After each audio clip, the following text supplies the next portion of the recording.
everyone, and welcome to C-L-O-W, Children Liturgy of the Word for St. Ignatius Parish. Welcome everyone to another episode of Children's Liturgy of the Word.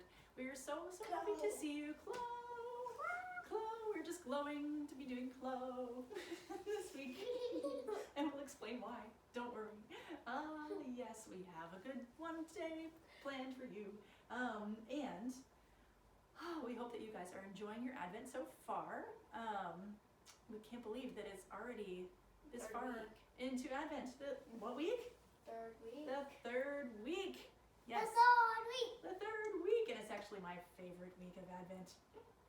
It is. But we'll get to that. First, we have to do a few things that we always do when we come together for Clow, right? And the whole idea for Clow is... No. Maggie, you already said it. I didn't even have to ask the question. But I'll ask it anyway for anyone who hasn't been to Clow before, okay? All right. So there are two reasons why we get together for Clow. Maggie said the second reason. Elizabeth, can you say the first reason? So we can learn about the gospel in our own words. So we can learn about this week's gospel in our own words. Yeah. Right? Yeah. And then, Maggie, what can we do? Say it nice and slow this time. You said it so fast. Barely keep up with you. Test our parents. We want to test our parents or test our grown-ups. Whoever we're with at home, we want to go back and say, hey, what did you hear in the gospel today? And see if it matches up, right? Yeah, so have fun with that, as always. And so we try and do those two things every week. And we hope that we have a good time doing them. And we hope that you do too. So thanks again for watching. And for all of you veterans out there that, have been with us for a long time and have done Clow for a long time, you know that we always take time to make sure to introduce ourselves and say our names and our grades, and that the name that we come up with may or may not be our actual, given name from our parents. It could be something else, but that's part of the fun, right? So look forward to hearing yours on the count of 3. You ready? You gonna say 1, 2, 3? Yeah. 1, 2, 3. Bob is back. Oh, I'm so happy. Hi, Bob. We missed you.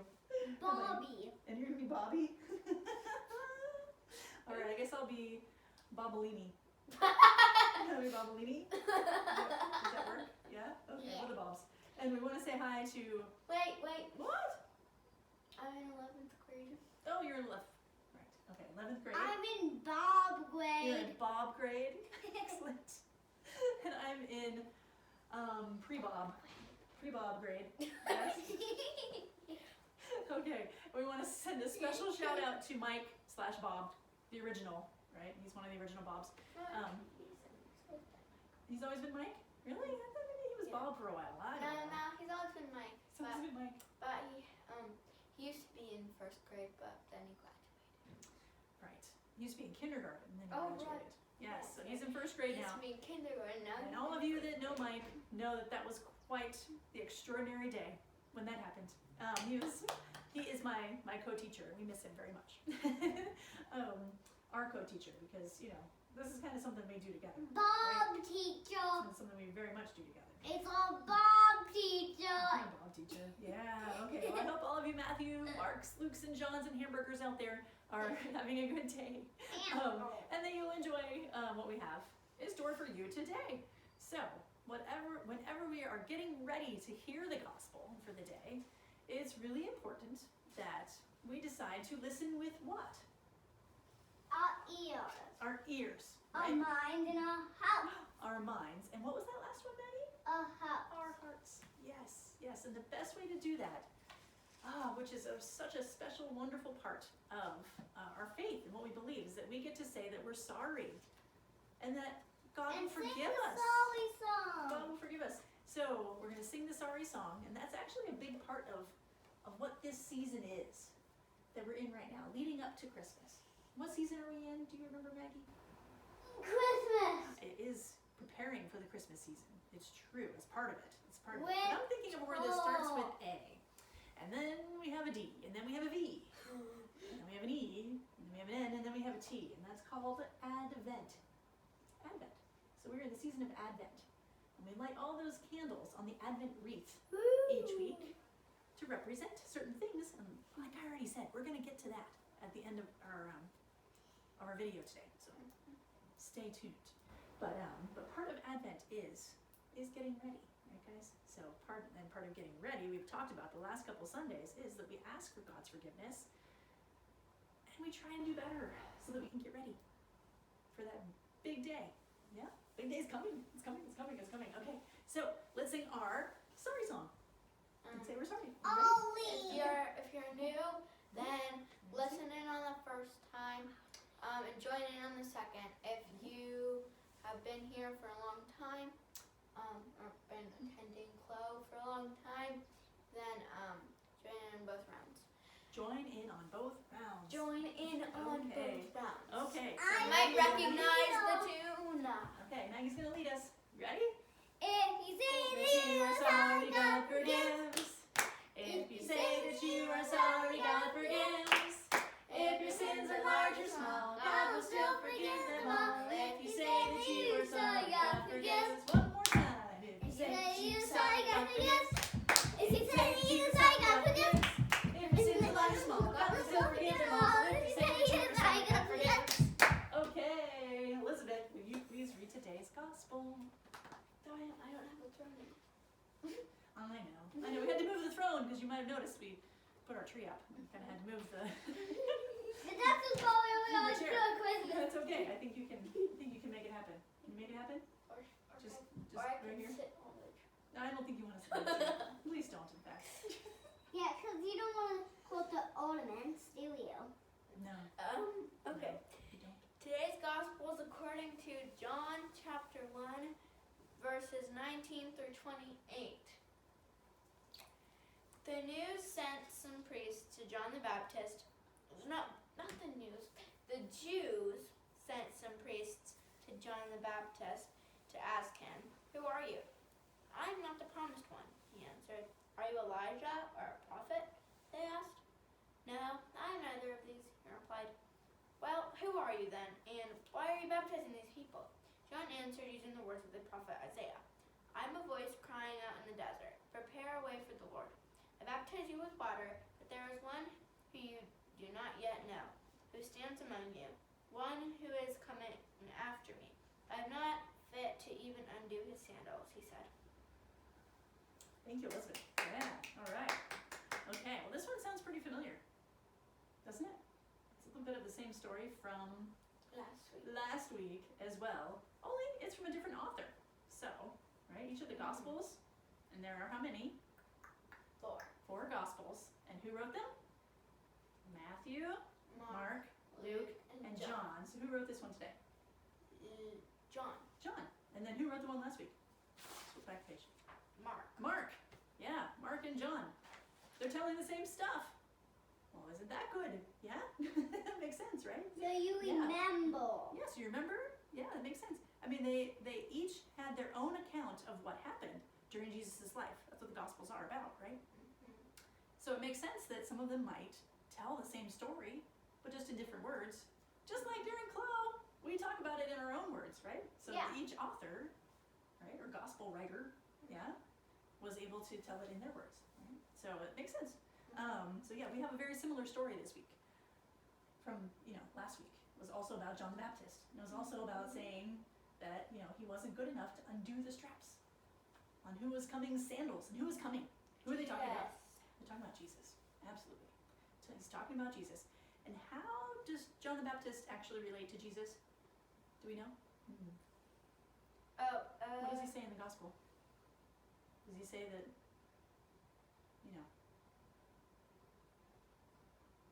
he's someone he knows personally? No. Does he say that? No, he doesn't. "My voice crying out in the desert, prepare a way for the Lord. I baptize you with water, but there is one who you do not yet know, who stands among you. Who stands among you? One who is coming after me. Who's coming after him? Not fit even to undo his sandals." Okay. So there's a lot of talk about prophets in this, right? Yeah. And then, so John the Baptist is saying, yeah, but I'm not the Messiah, right? I'm here to talk about the person who's coming after me, right? So that's what prophets do. Yeah. Yeah? Is that what you said? What do you say a prophet is? Can you give a better definition? Kind of What do you like think? predicts, Okay. Yeah. kind of, Yeah. or tells about God's plan. Ah. Yeah. Yeah. Um, Yeah.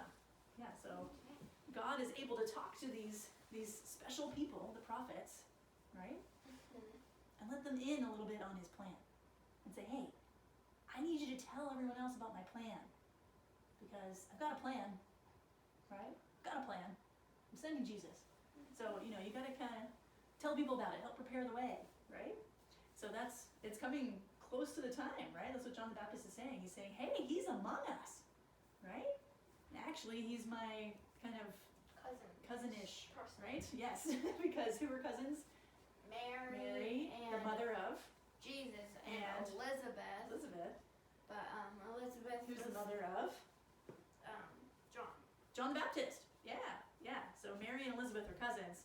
So I'm not sure what that made Jesus and John the Baptist, but they're related, right? Yes, Yeah, they're related. related somehow. Yeah. So Jesus is already, alive at this point, right? That John the Baptist is doing this in the desert and baptizing others, right? And what's he doing by baptizing others? How is that related to Advent and what we're doing? Because it is in a big way. Oh no. When you get baptized, what's happening? You become a member of a Catholic church. You do, yeah. And what is that water washing away? Original sin. Original sin, right? Yeah, so it's, in a way, it's a type of forgiveness. Yeah. Yeah, Kind of. yeah, it's getting rid of that sin, right? So people would come to John the Baptist to have their sins forgiven, right? And so that is what we're doing in Advent, is that in part of preparing for Jesus to come on his birthday, on Christmas, yay, is that we're asking for forgiveness, right? So this story has a lot to do with hearing it twice, especially, is the importance of doing that. So let's act it out. Can we act it out? This is a good one. Let's act it out. Yeah? Okay. Okay, I call being one of the Jewish priests. I will be one of the Jewish priests.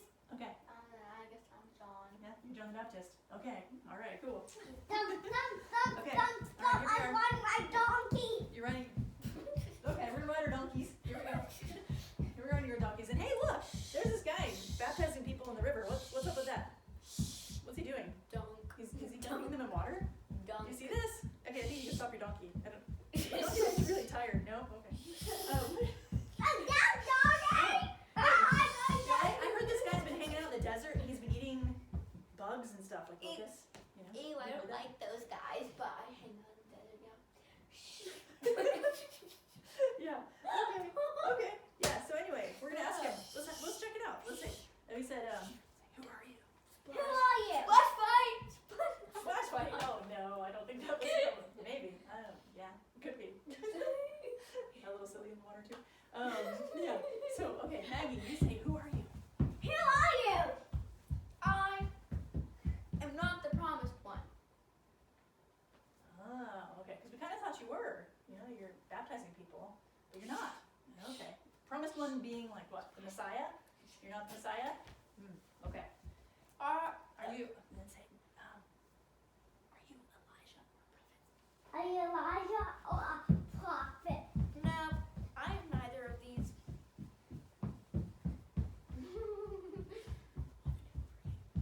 Well, then who are you? Then why are you baptizing all these people? And why are you baptizing You're all not these the Messiah. You're not a prophet. What are you doing? What are you doing? I am a voice crying out in the desert. Prepare a way for the Lord. I baptize you with water, but there is one you do not yet know, who stands among you, one who is coming after me. I am not fit even to undo the straps of his sandal. Ooh, okay. So he's among us. Where is he? Is he here? No, not yet. Okay, we'll have to keep looking for him. It's Santa. Not the same thing.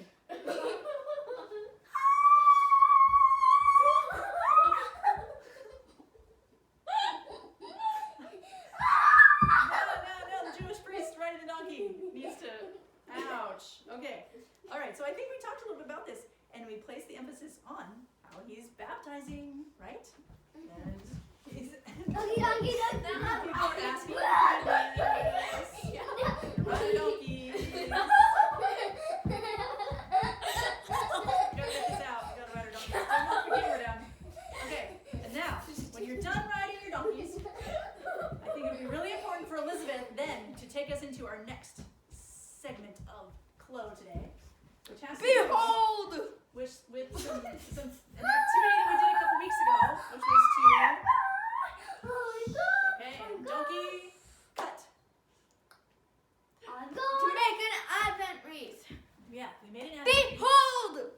Behold the Advent wreath. What each candle means. Advent wreath. Okay, all right. Let's bring it back, Elizabeth. Show us. What does an Advent wreath look like again? This is what? It's in the shape of a. It's in the shape of a circle. Okay, which means, what does the circle mean? It's It's never in the ending. shape of It's an never ending. It's the shape of an O. Yeah, it's never ending, right? So that's pretty important, and as well as the color. What color are It's the usually holly wreaths? Are the holly leaves? The In the circle. leaves are green. And what does that represent? Life. Yes, and life that goes on and on and on and on and on and on because Everlasting it's life. an evergreen, Oh yeah. right? The holly leaves are an evergreen, so they don't. Then there's the they're not red deciduous like the trees that lose the leaves every year, right? So they use those in particular, and the symbol of green show life goes on and on and on and on, right? Okay, now how many candles are there? 4, but then 4 on the wreath, and then there's one in the middle. Mm-hmm. That is usually lit it can be lit like on Christmas Eve. Okay, tell the camera. It can be lit on Christmas Eve. It's called the Christ candle. So I'll go over them. Will you tell us what each of the candles represent then? Yeah. Okay. So this is a coloring page that I colored, and so it says what each candle represents. So the first one it symbolizes hope, and it's called the prophet candle because the prophets, they gave hope that the Messiah was coming. So it's kind of Like John the Baptist, yeah. like John the Baptist, yeah. And so it's called Hope, and it's a purple one. Or Isaiah. Yeah. Yeah. Second one is called the Elijah. Messiah's candle, and it symbolizes faith and love. And the Messiah is Jesus, and Jesus was full of faith and love. So that's another purple one. On the candle it just says love, but it also symbolizes faith. And the pink candle, which is what we're on today, Yay! symbolizes joy, and it's called the shepherd's candle, because when the shepherds heard from the angels that Jesus was born, they were filled with joy. So yeah, so the pink ones are, it's kind of rose-ish, I guess. And then the last one, or the fourth one, is called the angel's candle, and it symbolizes peace, because the angels brought peace, and yeah. And then this middle one, it says Jesus. It actually it symbolizes purity and light, and it's called the Christ candle. And so it's pretty much the candle that symbolizes Jesus, because he was also kind of full of purity and light. I mean, also the second purple one, the Messiah's candle, also is kind of like what Jesus symbolizes. He had a lot of really good traits, but so yeah. Okay, thank you, Elizabeth. That's wonderful. And you know what that inspired for us to do today? Do you want to say what it inspired us to dress as? Candles Yeah. So since it's the I'm the third pink week of candle. Advent, and rose. we are the 3 candles. Let's get in a row. Let's get in a row. Elizabeth, you can tell us which ones we represent. Elizabeth? Over here? Yeah. Okay. Okay, so I'm the first candle, and what do I represent? You represent hope. I first candle, and I am Purple. purple. Yeah. Okay. And then who's Maggie? You are the Messiah's candle. You're the second one, and you symbolize faith and love. Maggie does? Yes. Okay. Okay. Look, she even has a yellow headband on to show that she's lit. Okay, here we go. Then I'm the pink Come the flame. candle. Hang on. So I'm the pink candle, and I symbolize joy. Joy. Yeah. Okay. And I'm also lit. Yes, I know. I love how you have that on. I just didn't have a lot of purple, so we just put a purple headband on me. Yeah, you have purple fire. I have purple fire. And the Christ candle and the peace candle have not been lit yet, so that's why we don't That's have right. those. Okay. So since this is the joy, Pink Candle Week, my favorite week. I love Pink Candle Week. It's also called Gaudete Sunday. Gaudete Sunday. And we're going to sing our song now. So here. And what we've been doing through Advent for every week of Advent during Clow is to sing a song. So I think it'd be great if we could sing Joy to the World because we are rejoicing that Jesus is on his way and he'll be here soon. So that's what Gaudete Sunday is all about, is that baby Jesus is coming and coming soon. And we are very, very joyous about that. So let's sing Joy to the World to close it out, okay? Okay, you ready? I'll do a little fun dance. Will you? Thanks. Okay, ready? Because I don't know the words. Okay. So if you don't know the words at home, join Maggie in dancing. Absolutely. Are you ready? Yeah. Joy to the